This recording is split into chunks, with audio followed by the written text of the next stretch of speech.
Welcome back as we jump into hour 2. Tony, let's do it.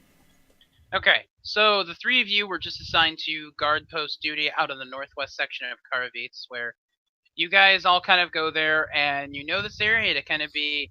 It looks a little bit on the dumpier side of things, but this is because this is actually more considered common housing for the area. It isn't necessarily the best, but it is what the people have, and it does work for them. So, what do you all do now that you are here in the northwest section of Karavitz? I start walking in like a patrol pattern. Look at this, my friends. This is the light of Erithus. Cheap economic housing for all. Oh my god. Kongal needs new friends. I shall talk to locals, see if they know anything. Just remember not to pet up. Okay, guys, please don't embarrass me.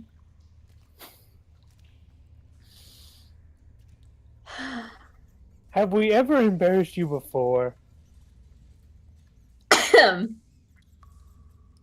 Okay, there was that one time with that guy, but really that was Kongal's fault. Let's go for information, guys. Let's see if someone here has information, or shall we just patrol? Or What are we gonna do? I will talk to Knock that on man. doors? Is a man? What man? is it Claudius? I mean, okay, go. All right, so you just kind of see a civilian, you just kind of see a few civilians hanging around. So you go and walk up to one of them, and at first he looks a little intimidated, but then he recognizes, who you are, and he goes, "Oh, how can I help you?" We need answers. Are you part of this marauder band? He said, "No, not at all." Wait, marauders? Is that what that ruckus was last night? All the guards ushered us inside our houses when they heard everything happening. We never found out what it was. There was a small kerfuffle. No. It was a kerfuffle. There was nothing to worry about. We just wanted to see if you knew what was happening. But we're glad you're safe and sound. If you see anything funny, can you please notify the three of us? And that's not either of these two guys. You need to especially inform me. For I'm a little bit drunk and will know exactly what to do. The two of us, excluding him. He kind of looks around and he says, "Oh, okay, I don't necessarily remember seeing anything shifty, but if anything happens, I'll be sure to let you know." Thank you. Thank you very much, sir. May the light of Erithus be with you.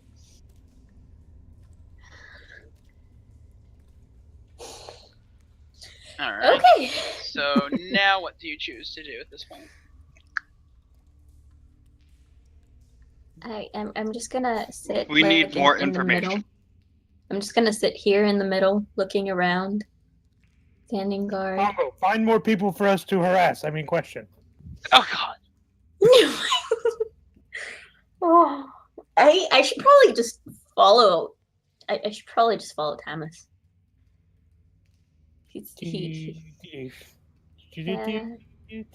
I shall question on my own. Okay. I trust you more while you're drunk than I trust Tamas while he's drunk. That's racist. No.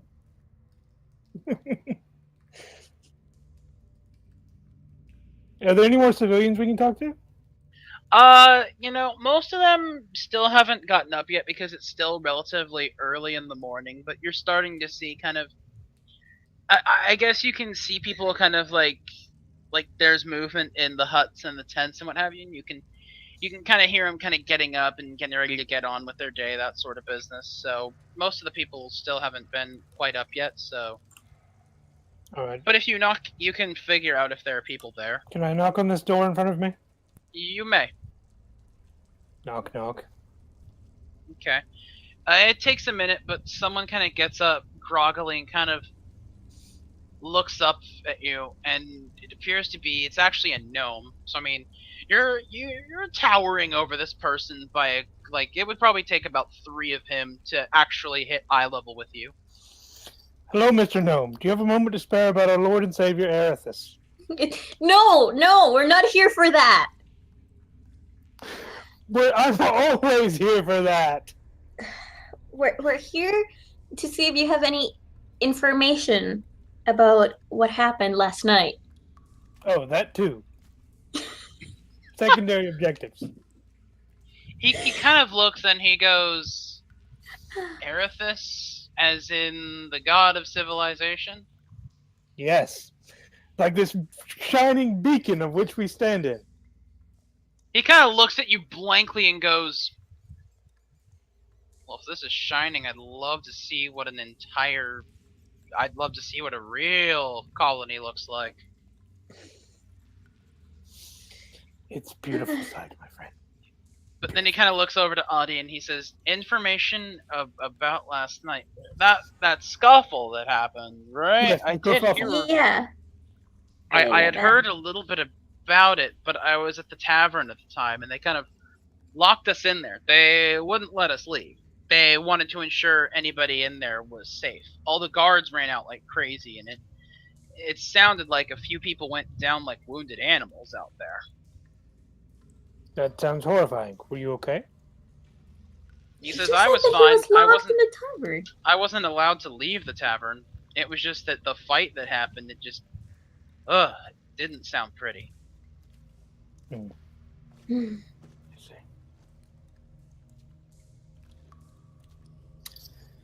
So it seems like everywhere in the town was locked down at the time of the incident. Oh, hi, Kongo. Kongo just kind of meandered over to you guys. Is Congo everything will scare okay, the Kongo? gnome. Almost everybody is sleeping. I will just continue to look around to see if I see anything. Don't be distracted by shinies. Oh wait, Mr. Gnome, I have a question. Has anything like this ever happened in the village before?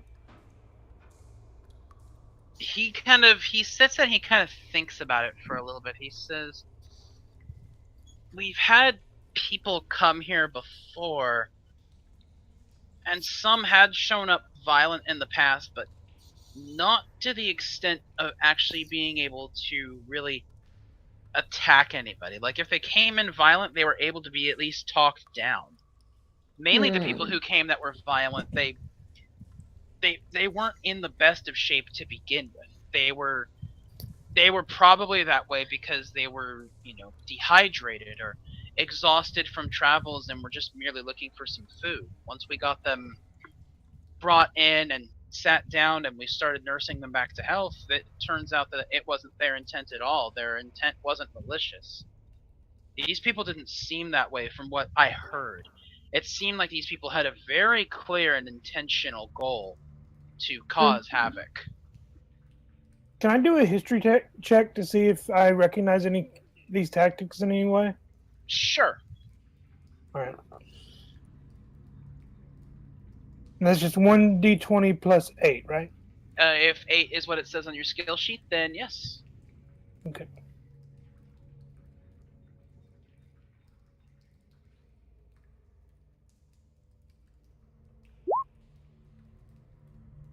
Oh. Okay. Ooh, wow. Okay. So you recognize these tactics as being, you notice them to be a little bit more guerrilla style in nature, and by that, these tactics may be more readily employed by someone who may have actually been recently relieved of their home, be it through exile, village destruction, or something like that. Because they seemed incredibly organized for what they wanted to do, but they operated, from what all accounts and such are hearing, it sounds like they operate on a very hit-and-run style level. They wanted to be very quick, very decisive, and move quickly. These people are using tactics that I studied about when I was training with my order. Hit and run. Very organized, but very quick. Okay. So they have a clear objective. That's what you're saying. Yes, and they obviously have some kind of overarching organization. Hmm. Would you think they had any ties to the village? This place seems rather peaceful. I wouldn't think they would have made many enemies. At least not at this kind of level. Mr. Gnome, did you see anyone acting strange while at the tavern? He stops and thinks, and he says, nobody particularly out of the usual. And the thing was, is I don't remember anybody leaving. He kind of begins to think a little bit, and he starts kind of running through the night, kind of in his memory, and he doesn't necessarily seem to recall anything that stood out necessarily as a clear-cut signal that there was something going on. Well, thank you for your information. Thank you very much for your time, sir. He kind of points over to this tent over here and says, he was there before I was for the evening. I actually met up with Artur before the lockdown happened. He might be able to help you. He may have seen something that I didn't. Well, sir, then it seems that my midget Goliath friend has already gone over there, so I take my leave. Have a good day. Thank you for your information. So Kongol knocks on the door, and you kind of hear this kind of like, what? Pardon me for the intrusion, sir, but we would like to question you. We would like to get information. I also want to talk about our Lord and Savior. No, we don't. Not right now. We are on a mission, Thomas. Mission. I am on a mission. That's the point of the trip.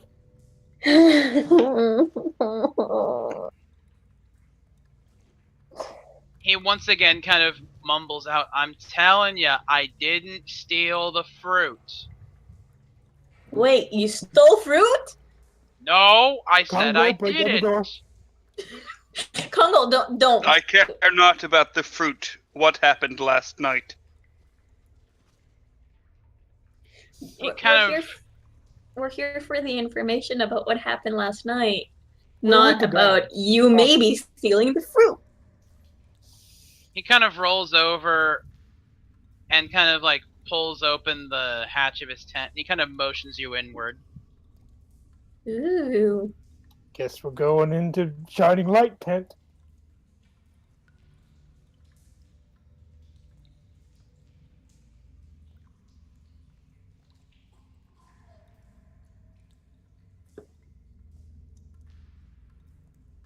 Congo, look, a fire. It's your favorite. I make my way skipping to the fire and sit nicely in front of the fire, warming up. You see kind of a gnome, kind of a roguish-looking gnome with a pipe kind of hanging out of his mouth. Well, hi, sir. Hello. Well met. He kind of looks over and he says, now, you said something about the tavern last night. Yes. We were told that you were out last night. He says, who told you I might have been out? Someone. Concerned parties. What did you say, Tamus? I didn't hear you. I said concerned parties. He kind of sighs and he said, it's probably Irlon again. Alright, look, I was there a couple of hours before him, so what do you need to know? Did you see anything strange leading up to the incident last night? There did seem to be one individual who seemed to have kind of shifty eyes. He seemed to kind of be looking around the area. He got himself a couple of scotches, and then afterwards he just seemed really flustered, like he was kind of in a hurry, and then he just left really quick. And this was before Irlands got here. Do you remember what he looked like? Did you catch his name by any chance? I didn't catch the individual's name, no. But I could tell you that he seemed to be wearing dark brown leather armor with a matching cowl. That was about all I can remember, and it was about all that he was willing to show. I didn't catch a face. I didn't catch anything like that. So you But can't it was even tell us. after he left. He said it was after he left that my friend Irland arrived, and we kind of hung out there for a while. And then shortly before we were set to leave, they locked down the tavern and wouldn't let us go until it was safe outside. Hmm. I will go find this man. Thank you for your assistance. Congo, we're not done yet. Before you go, Kongo, how tall was this man? Like, comparatively to... Was he me? Was he Congo? Or was he Adi? How tall is Adi? 5'5"?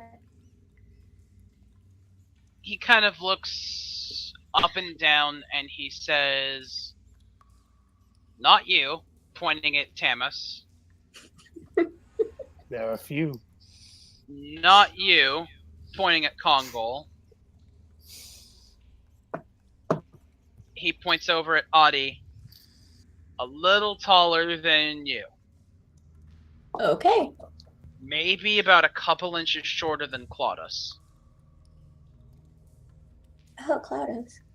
And Okay. Claudius was about 6 feet tall. He was about 6-7 inches taller than you, Adi. Okay. Well, thank you for your information. You've been a great help. Excuse the staggering. It's okay. Do you think you could give me a glass of water or something for Tamas? He kind of walks over and he kind of like, you see him kind of move his hands around a little bit, and he kind of materializes what appears to be almost like a steel bucket of some sorts. And he Bucket water, my favorite. He basically kind of like starts kind of boiling it over the fire a little bit, just kind of clean it up, and then he kind of grabs like a cup, like swooshes it, and he says, "Here." Okay, Tamas, drink it. All right, I drink the water. Horse dung reminds me of home. Well, sir, thank you very much. We shall go and look for more information. He As we says, walk out, He says, "I try," and when he kind of waves his hands, the bucket disappears, but the water doesn't, and it just puts out the fire in his room. Since it's now the morning, he doesn't need it. Oh, now it's cold. as we walk out, I turned to Adi and said, "Should I have mentioned the horse dung?" No, you shouldn't have. In the future, just don't mention anything. Just thank the person. I see. Okay, so what information do we have? So from the information that you seem to gather, it seems as though there was somebody that he didn't necessarily trust, who was wearing dark brown leather clothing, including a cowl of some sort that obstructed his face, and he left less than an hour before Irlands, who was the other one you talked to over here, before he arrived. As soon after the mysterious figure left, Irlands arrived, and shortly thereafter, that's when the tavern was locked down. So Irlands and the mysterious figure are the same person. No. No. He was saying he was there and he saw Irlands come and go. Wait, no, hold on. Irlands is the guy is the guy you talked to over here first. Yeah. And then he just arrived after the other guy left. Right. Our tours was there first. He saw Mysterious Guy. Mysterious Guy left. Irlands showed up. Pub locked down. Okay. And he said that the figure was a little bit taller than Adi, Whereas the figure you guys saw over here, Earlongs, it would take like 3 of him to get to eye level with Tamus. Okay. So we know it's probably someone around the size of an average human. Yeah? Hmm. What do you choose to do? Should we report this information to Claudius or another leader of the village? Yes, let's go talk to Claudius. I will stand here just in case. Okay, so who is going to go meet Claudius at the wings? Tamus and Addie. Okay, so Tamus and And Adi. then Congo So you will guys. keep our guard. Okay, so you guys are gonna head straight over to the guardsman wing then.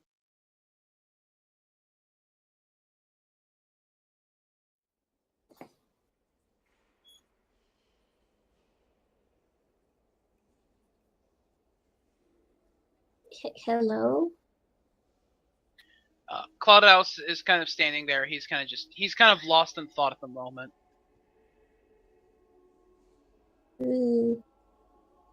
Tamus, go talk to him.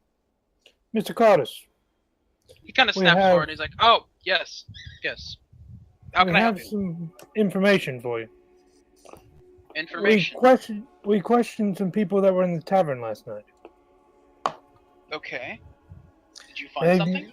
They report a mysterious figure clothed in leather that looked rather shifty and left about an hour before the disturbance happened. Did he? Something. Did they describe how the individual looked? They couldn't tell us. He obscured himself with a hood. He said that he did. Well, he was able to tell us that he is taller than my friend here, and I push Addie forward, and around your.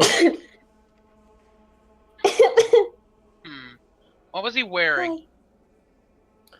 Leather armor and a cowl, right, Addie? Yeah. He says he kind of has this grim look on his face, and he says, "I'm not particularly pleased about that development." He kind of walks around the table and kind of takes a seat at one of the stools there, and he says, "You see, if they were wearing dark brown leather and were wearing a cowl, so were the other attackers that we killed." So you're saying this man must be working with them? And since we don't have anything to go on, I'm there's saying no. that who they saw, who my men killed last night, was in the city before the attack happened. Yeah. At least one of them were. But how can we? But how can we be sure that this man was also one of the ones you killed? He may still be in the city. He says, the individual that gave you this information, where is he now? He's at our patrol route. He's lives in one of the tents nearby. Bring him here. Of course, sir. Oh, yeah. Let's go do that. But, sir, what if he does not wish to come? He says, "Don't worry," and then kind of walks over to his desk and kind of writes out a slip of paper, and he says, "He will come," and he gives you this piece of paper, and you read it over, and it's basically a warrant telling him that compliance is requested, non-compliance results in arrest. Simple as that. All right, I might get to hit something. This will be good. So he says, Alright. Let's go.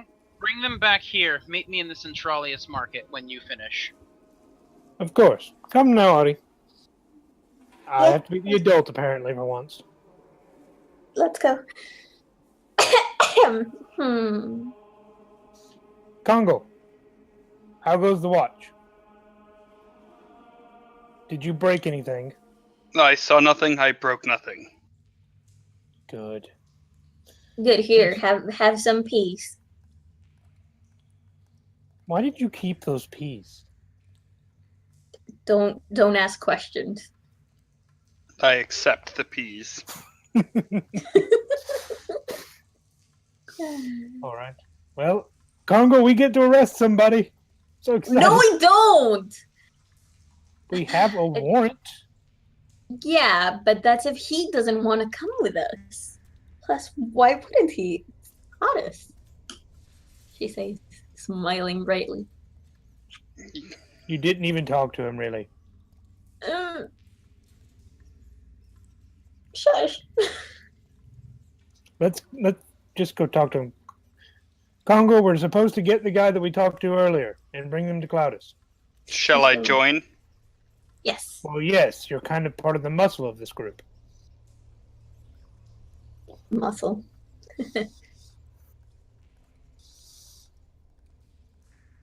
I knock on Alright. the door. He opens the door and he says, "Oh, you're back. What's up?" Claudius requested your assistance.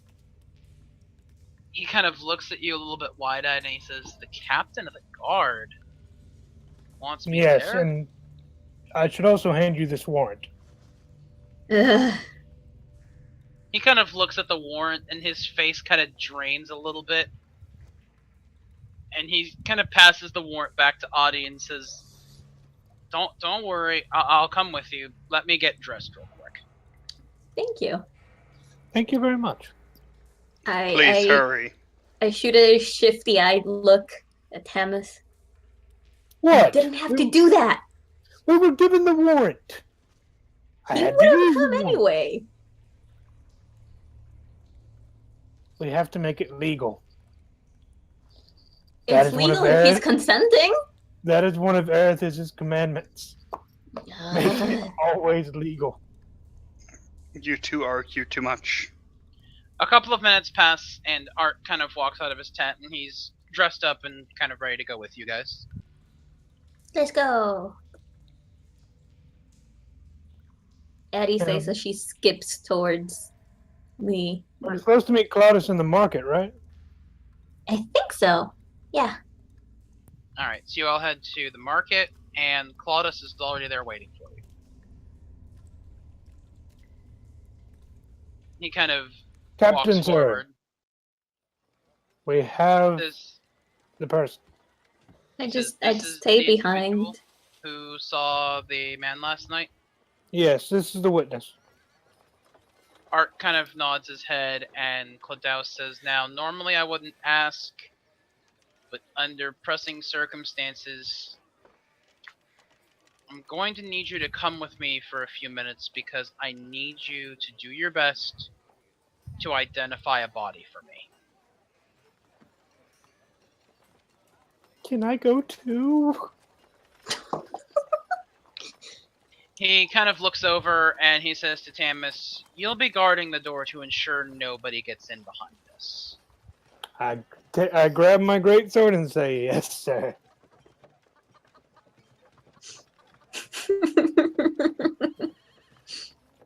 They kind of head off towards the guardsman wing, but they take a different turn off the side, and pretty much basically he instructs you to stand guard here at this entrance, leading into the guardsman wing. Congo, how well honed is your axe? My axe is as honed as it needs to be. No, isn't he just Combat. dreamy? My axe is indeed dreamy. The axe is rather nice. No, Claudius. It's just so dreamy, isn't he? I think my sword is dreamier. Oh, I care Terrence. not about your dreams. I call it only Erith's dream of my arm. axe.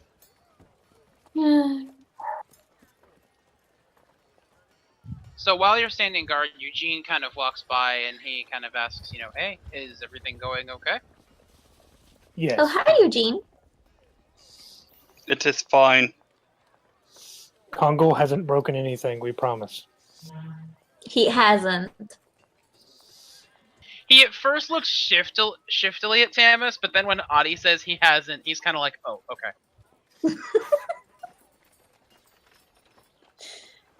So Don't worry, I have him under control.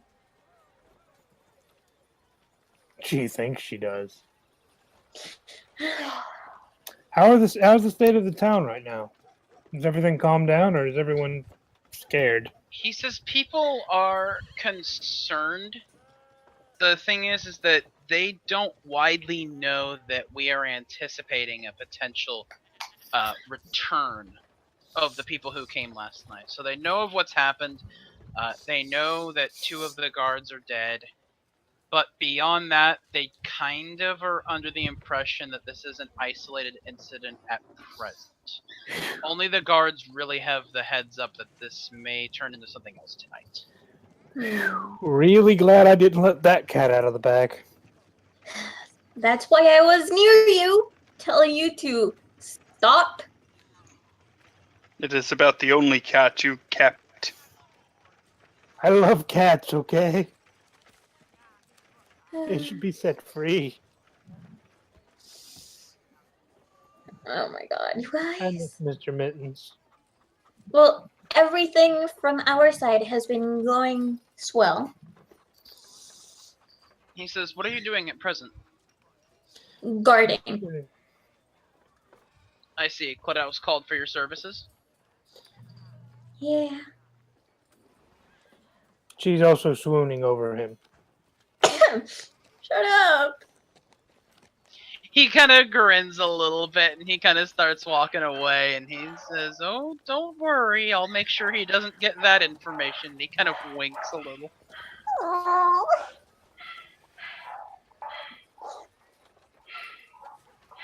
I like that, Eugene. He gets it.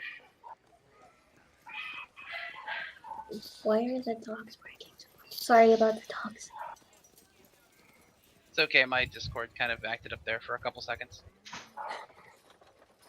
I wonder how long it takes to look at a body. Normally, for me, it's just a few seconds in passing. He kind of, as you kind of say that, Art, you can kind of hear the doors behind you open back up again, and you see Art kind of walking out, and he looks like he has seen a ghost, or perhaps a few more. And Claudius is kind of escorting him. Like, he's basically kind of using Claudius as almost like a stand. Like, he's like shaking, he's kind of leaning on him to kind of walk. Did everything go okay, Captain? He says it did go okay. Our fine gentleman here may need an escort home, but he's fine. He confirmed based on the physical profile of the victims that we had here that indeed one of them was an attacker last night. Thomas, why don't you just pick him up and take him home? He seems like he needs help. I shall take him home. Oh, thank you. He kind of starts uneasily walking towards you, and he passes out on the floor in front of you. Oh dear. And Weak stomach, this one. Claudius immediately calls for the medics, and he hasn't completely walked off, but Eugene kind of sprints down the hallway, and he says, "What happened to him?" Claudius just kind of says, I just asked him to do some identification on a few corpses, and he passed out. And Eugene just kind of shoots his look at him like, why would you put a civilian through this? And Eugene kind of picks him up and kind of starts dragging him over to the caretaker's wing. Weak constitution, that one.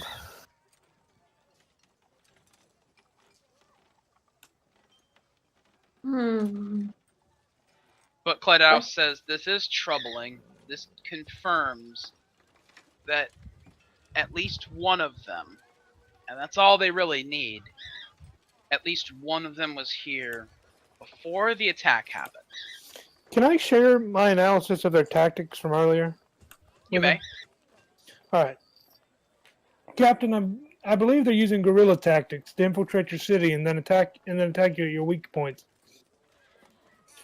They're probably more organized than we think. He says, but something seems off about that. If they were attacking the weak points, why would they make a rush for the front gate? He says, I agree with you to an extent, but going after the weak points, if they were going after the weak points, the tavern is not too far away from where we are right now in Centralius. It wouldn't have taken much for him to try and go after Maris, or even myself, although it would have been a harder fight to get to me. But it doesn't make sense that they didn't go after them, and instead attempted a raid on the front gate where we have our thickest area of guards. Doesn't make sense. Was it maybe during a shift change? Or maybe they have someone inside. Or maybe they're trying to send a message. His ear kind of pricks up at, trying to send a message.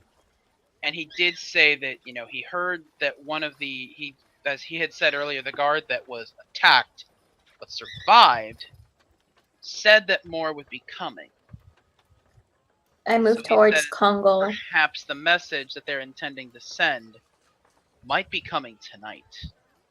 I move towards Kongol and whisper to him, could they be after us? If they're after us, we shall be ready. Well, if it's coming tonight, then we may have to prepare, Captain. He says, I'm not entirely certain, but it's still in the afternoon. If they're coming, here's the thing. They also didn't specifically say they were coming at night. An attack in the afternoon. Marauders promised their return at sunset. Maybe we should go patrol the front gate. What if they don't attack the front again? If they can infiltrate the city, they can realistically attack from anywhere. Maybe we should check to see if we find anybody in a similar uniform. Claudius kind of ponders all of this, and he says, I'm going to send a dispatcher. Meet us back at the tavern in 20 minutes. We're going to have a strategic discussion with the rest of the Guards Corps and see what they have to suggest. Okay.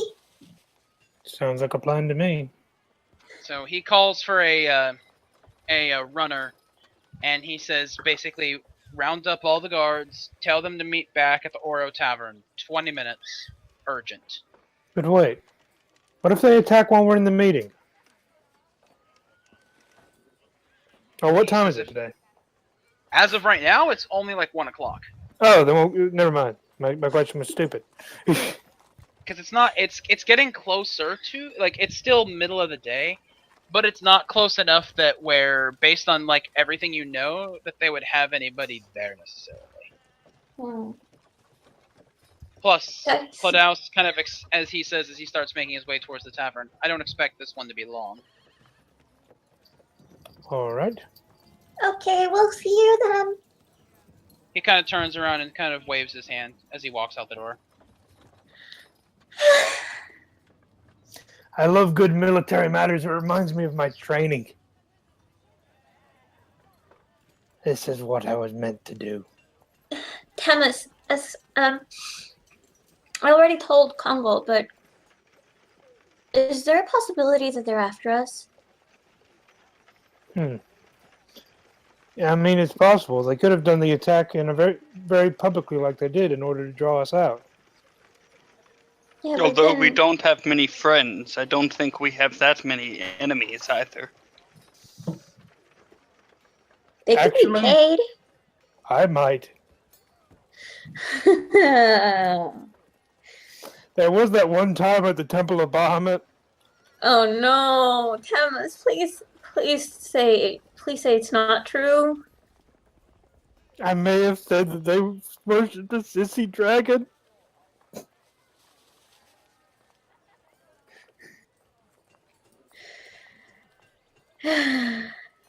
Thomas. I say we go to the meeting and we'll figure out more there. Okay, I do have a thing, guys. No alcohol. You always say no alcohol. Yes, we're in a mission where we need all of our wits. Or we are in a mission where we need morale.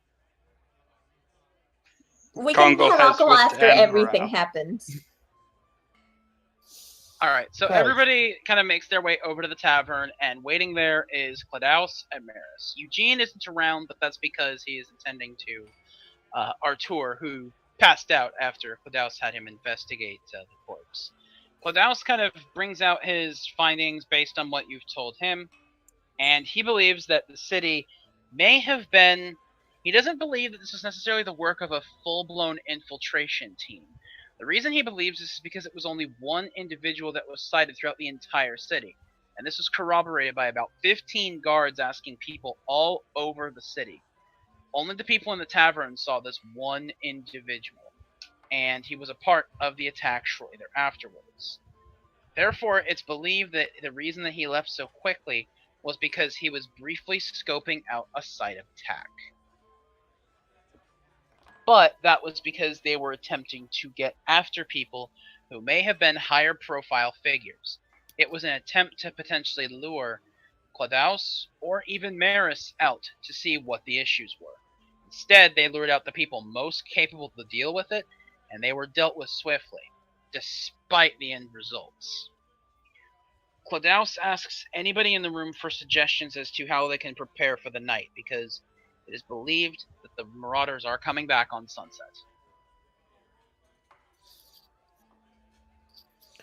Well, You're I- a strategic leader.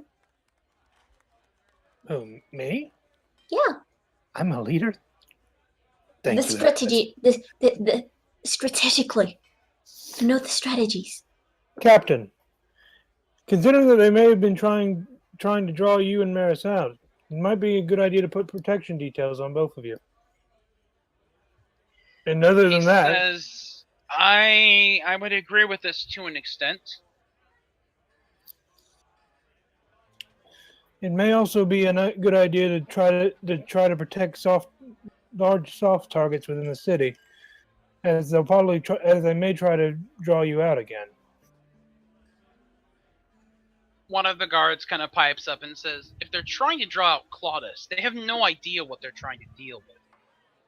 And Maris, well, she's a tough cookie as well. I wouldn't be so worried so much about that as to what their intent was. They said that they intended to make this place their home and that they'd be back at sunset. What do you think that could mean? Was there ever Okay. anybody who'd been kicked out of this village? No.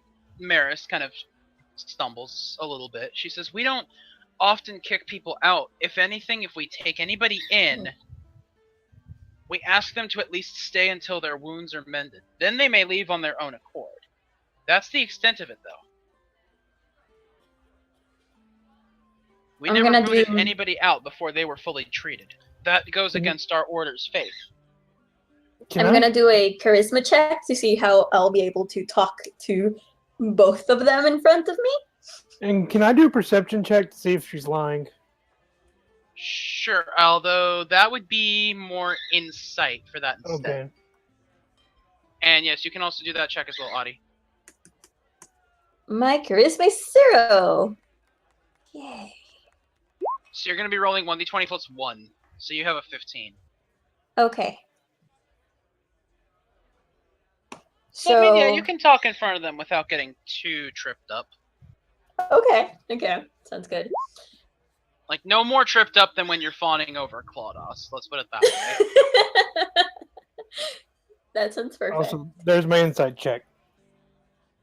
You're able to tell that Maris is indeed telling the truth. It's the reason that she was kind of stumbling with the question is because she was kind of taken aback by the idea that she would have to forcibly remove someone from the city. Mm. Congo, you offended them. So, as you told us, we would like to help you because you've helped us, and we would like to know how we can help. Yeah. It's the commitment of Erithus. Claudaus And kind I of am. thinks about it, and he says, ultimately, I think that what we're going to do is that we're going to have a higher than normal concentration of guards at the front gates tonight. And we'll have guards slightly spread throughout the city. I want the three of you on the front guard duty. Yes, a little action. That is fine by me. If they attack the front the first time, they may do it again. Congos, prepare to soak your axe in the blood of our enemies. I hope they don't get me angry. I do too. The iron in their blood shall coat my axe in a second layer of metal. Maris kind of looks over a little nervously at Claudaus and kind of says, "Are you sure frontline assignment is the best for them?" In fact, I would insist upon it. Maris kind of goes, "Yeah, that's the scarier part."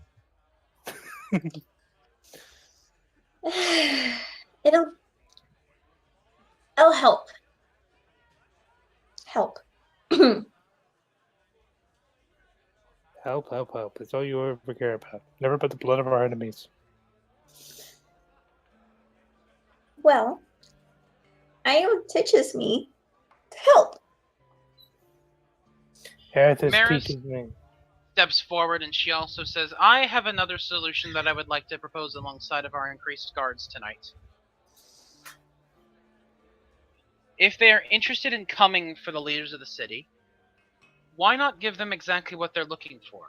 Perhaps, if they're looking for the people in power, perhaps they're looking to actually talk with us." Wait, you mean use you as bait? You think these people intend to parley? Seems unlikely since they've already killed 2 of your men. We weren't there for the fight. They might have had to. It's possible intimidation may not be what we need to deal with this other group of people. But we don't know. And the problem is, if they were looking for the leaders, perhaps, with the leaders in plain view, they'll be more willing to stay their blades. Maybe they don't want to hurt us after all. If we're going to go with that plan, I must insist that we join you in order to keep an eye on the situation. Agreed. I'm okay with the plan, but I will be close. She says, "Well, you wouldn't have to join me. I would be joining you. At the watch at the front gate." I'll do my best to protect you. I can She agree to says- these terms. She says, "You must remember that me and Claudaus are the 2 leaders of this city. We're both able, if they're looking for the leader, then they will need both of us." What do you say, guard captain? Claudaus kind of grumbles about it a little bit, but he ultimately acquiesces because he knows better than to scorn Maris's wishes. Well, guys, seems like we got a plan. We get to protect them. My strategy instructor would probably have hit me on the head for suggesting it, but it's a plan. There's not much we can do, though. That's true. We're Tough here situation. to help them. She kind of looks, Maris kind of looks over at Tamus and says, "Don't worry. Sometimes the optimal strategy isn't exactly the most textbook." And if plan A doesn't work, I have plan B right here as I hold up my axe. And I raise my sword and say, and I've got plan C right here. Klaus grins a little bit and he says, "All right, then I think it's settled. The two of us will be at the front gate, close to sunset. The guards will be waiting for us all." We'll see you Alright. then. Alright, so at this point, this is actually a really good time for us to take our next break. Woo! I need to So- stop acting all awkward now. Alright, 5-minute break. Guys, grab yourself some drinks, grab yourself some snacks, go